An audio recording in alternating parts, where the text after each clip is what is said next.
Why do you take a bath? Because you're dirty. You take a bath because you're unclean. And so baptism declares at the entrance to it, you need to be cleaned. You are defiled. And so it tells us that we have to enter that understanding of the prodigal son who is in the far country, aware of his dirtiness, his moral uncleanness.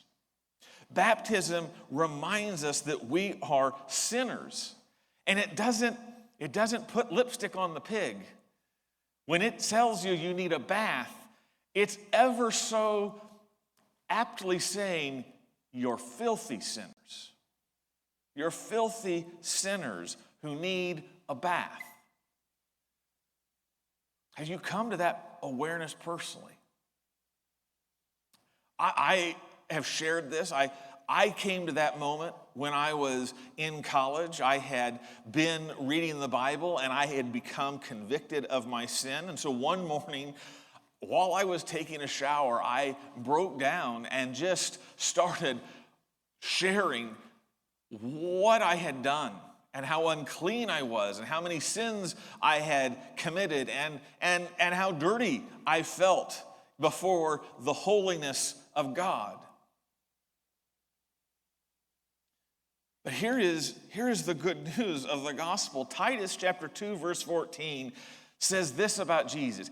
He who gave himself for us to redeem us from all lawlessness and to purify for himself a people for his own possession who are zealous for good works.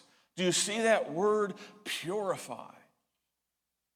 The good news of the gospel is that Jesus came to wash us clean. Jesus came to purify. Jesus came to cleanse us of that defilement. And that is why I love personally that God called me to himself in a shower. Because as I was confessing my sins, the water was pouring over me, and I was able to feel being cleansed as I was confessing and seeking Jesus for my life. You see, that is what baptism reminds us of. You are dirty in your sins, but God has given you the bath that will wash you clean in his Son, Jesus Christ.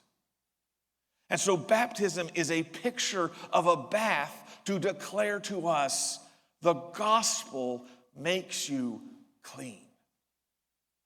Clean of everything that you have done that has defiled you before the eyes of God.